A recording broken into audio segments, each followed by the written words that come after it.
May bagong tuklas na pantapal daw sa mga sakit-sakit ng katawan. May ilan nang sumubok, pero meron ding mga nagdududa sa bisa nito. Negative ions. Meron nga ba itong resultang positibo? 6 na buwan lang si Baby Rupert nung nagkaroon siya ng tinatawag na scalded skin syndrome. Matinding sakit sa balat kung saan namumula at nalalaglag ang balat sa kanyang buong mukha at katawan. Pagdating ng 2 days, dinala ko sa pidya. Sabi ng pidya, ay kailangan ito ay dalhin sa ospital para maswiruhan. Nangamba ang kanyang mga kamag-anak na baka hindi na siya gagaling pa. Pero makalipas ang 1 taon, heto na si Baby Rupert. Masayahin. At higit sa lahat, flawless. Ang nagpakinis daw sa kanya, sanitary napkin na may negative ions. Wala naman daw masama kung sinubukan nila ito, lalo ba't 10 piso lang kada piraso. Tinatanggal lang nila ang negative ion strip sa sanitary napkin. Pagkatapos, itinapal sa sugat ni Baby Rupert. Makalipas lang daw ng 1 linggo, unti-unti nang kuminis di umano si Baby Rupert. Sa internet, may pag-aaral na nagsasabing may natural daw na kakayahan na magpagaling ng iba't ibang klase ng sakit, ang tinatawag nilang negative ions.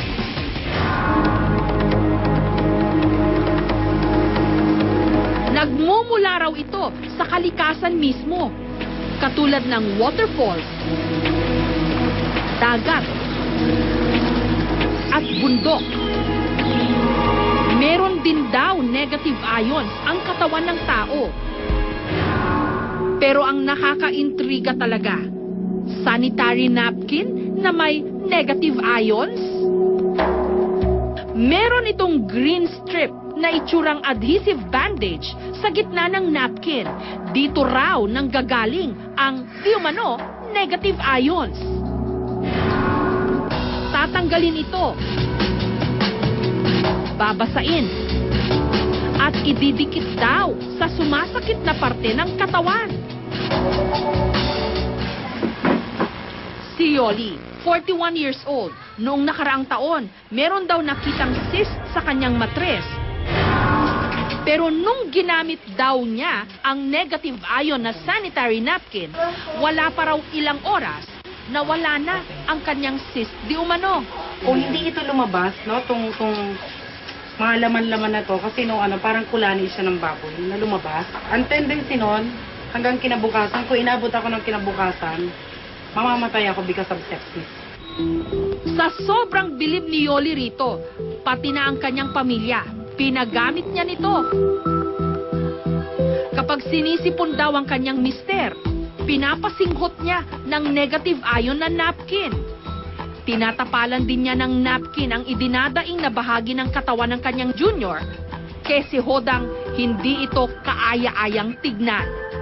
Nung una, inaalaskan nila siyempre. Yak! Ano yan? Napkin! Pero na na-try nila, lahat sila ngayon nakaano. Kaya naman para makaiwas daw silang lahat sa sakit, pinadtad ni Yoli ng negative ion strips ang kanilang buong bahay.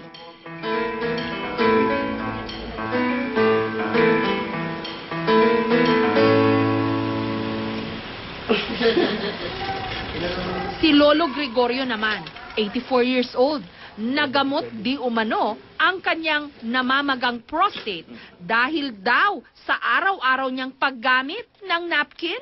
Marami kasi nagpayo na nakakatulong yan sa mga may depresya sa prostate.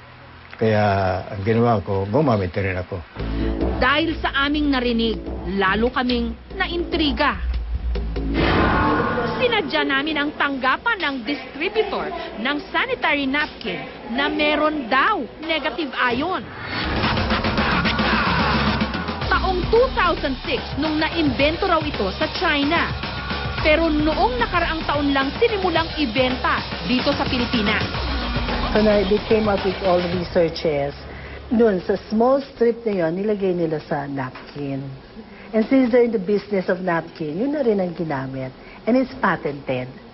Trade secret daw ng mga Hapon na siyang gumagawa ng kanilang produkto kung papaano inilalagay ang negative ions di umano sa strip na ito.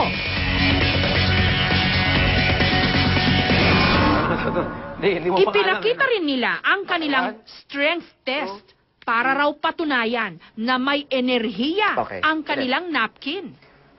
1, 2, 3, go. Go. Okay, madali lang siya. Okay, this is what we call strength test. Zip lang, zip. Konting zip lang. 1, 2.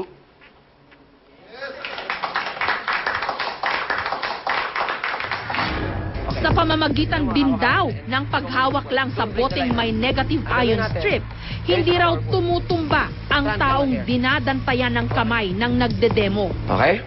1, 2, 3, go. Yes, Pag tinanggal mo, tanggalin mo.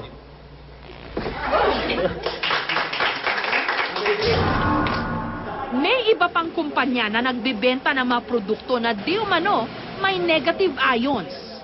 Katulad ng tinatawag nilang Energy Stone na mistulang anting-anting, nagkakahalaga ng 8,000 pesos.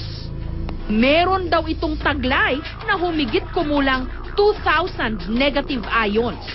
Gumaganda yung pakiramdam, nare-relax. Maraming sakit na pwedeng gumanda ang pakiramdam because of the negative ion. Titignan natin yung strength nila, no? Without any using pendant. Using this, yung finger na ganito. 1, 2, 3. Mabigat? Mabigat? Mabigat. Okay. So this time, isuot yung pendant. 2, 3, go! Yay!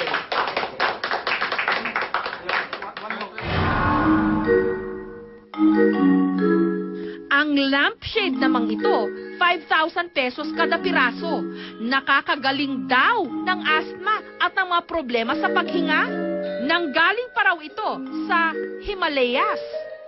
Proven na to kahit sa buong mundo na yung effect nitong rock salt lamp, nagnu-neutralize siya, tsaka nakakatulong siya, health benefits sa katawan ng tao.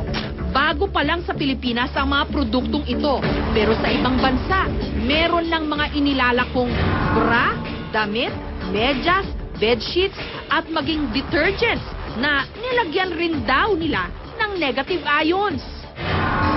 Noon lamang nakaraang taon, inilabas namin ang istorya tungkol sa ion cleansers. Inilulublog ang paa sa parang foot bath na may maligamgam na tubig at asin. Maya-maya lang, mag-iiba na ang kulay ng tubig. Nakakadiri. Di umano, ito raw yung mga toxins sa ating katawan.